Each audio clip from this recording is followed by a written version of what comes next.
Black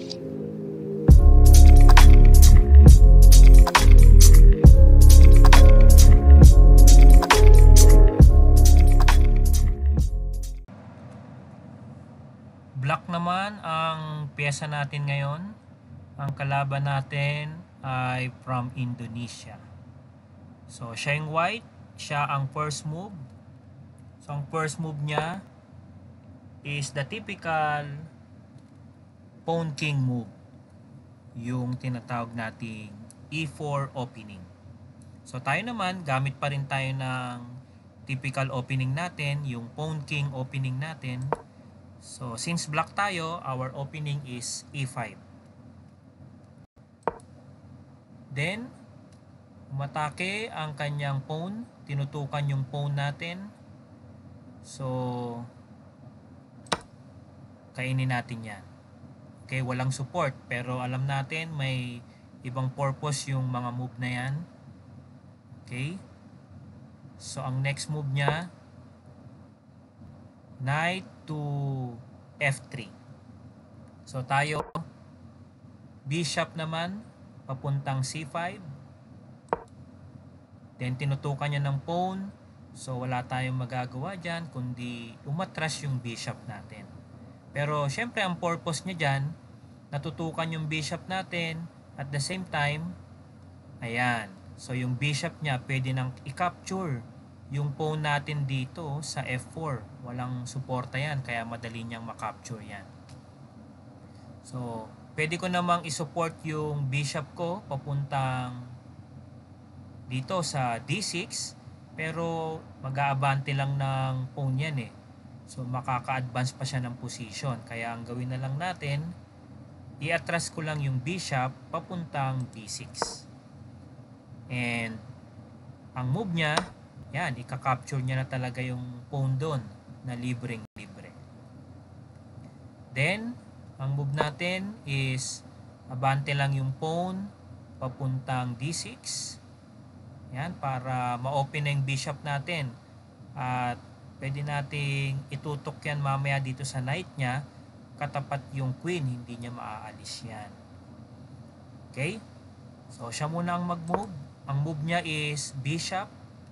Yung bishop niya papuntang C4. So, tayo naman, yung plano nating bishop papunta dun sa knight. Itututok natin sa knight niya para threat yan sa queen. Okay? Magandang strategy yon na nagbibigay tayo ng threat sa queen. So, ang gagawin niya dyan, pwede niyang harangan niya ng bishop. O kaya, tutukan niya ng pawn para tumakbo yung bishop ko na yan. Pero ang ginawa niya, inopen niya yung pawn dito, nag-push siya ng pawn dito. So, ano kaya ang purpose niya?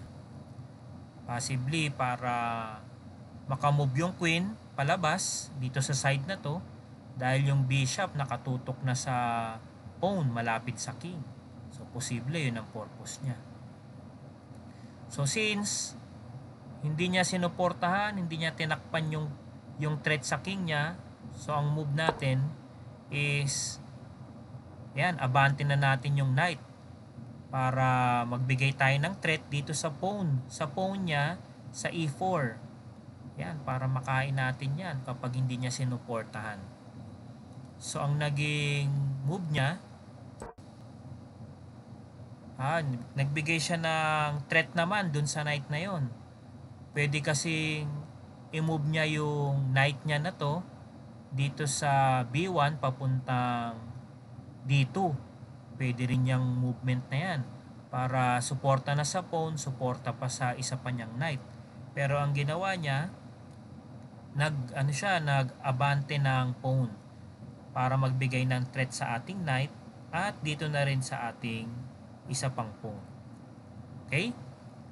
So ngayon, ang option natin is alisin yung knight or kainin niyang pawn na yan gamit yung pawn. Okay? So kasi pag ginamit natin, pag kinapture natin ng pawn yan, marami siyang pang-capture. Meron siyang bishop, may pawn, at mau-open pa yung mga queen namin. Kaya ang ginawa natin dyan, iniwas na lang natin yung knight, pero paabante. Okay? So, ayan, nagkaroon pa ng threat yung bishop niya. So, ang solution niya dyan, kinapture niya yung pawn natin. So, hindi ko yan maakain ng queen gamit ang queen. Pero, bakit kaya niya pinabayaan yung bishop? Ano kaya ang nakita niya dyan? Yan ba ay sacrifice? So, tingnan muna nating maigi kung magkakaroon siya ng open check or kung mamimate tayo dito. Kapag kinain naman natin tong pawn, so, libre na. Wala naman siyang pangkain, hindi niya makakain ng bishop yon. Okay, ano kaya ang kakainin natin? Pawn or bishop? So, ang pinili natin ay kainin yung bishop. Mas mataas yung value ng bishop na yan. So, siguro at this point, nanghinayang siya at nakainan siya ng bishop. So, ano kaya ang magiging move niya? Yun, nag-castling siya. So, tinago niya muna yung king niya. Pero still, andyan yung threat sa queen.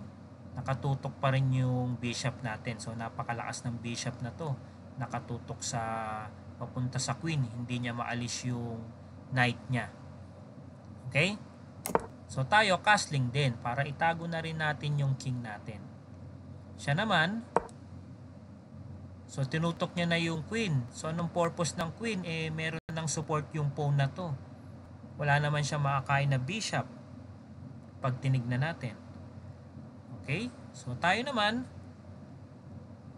kainin na natin yung pawn na yun. Libreng-libre na gamit ang queen. Okay? So, next na ginawa niya, inabante niya yung knight niya. Pero, bad move siya dyan dahil pwede kong kainin yung knight gamit ang queen. So, pag kinain ko yan, libreng-libre yan. Kasi hindi niya tayo pwedeng kainin ng pawn na to na nandito sa d4 dahil mau-open check gamit ang bishop. So, at this point, nakita niya yon na nag-wrong move siya doon.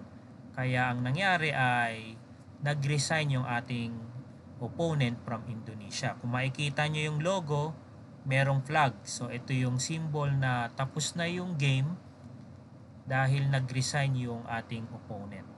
Okay? So, nag-end yung aming game sa 12 moves.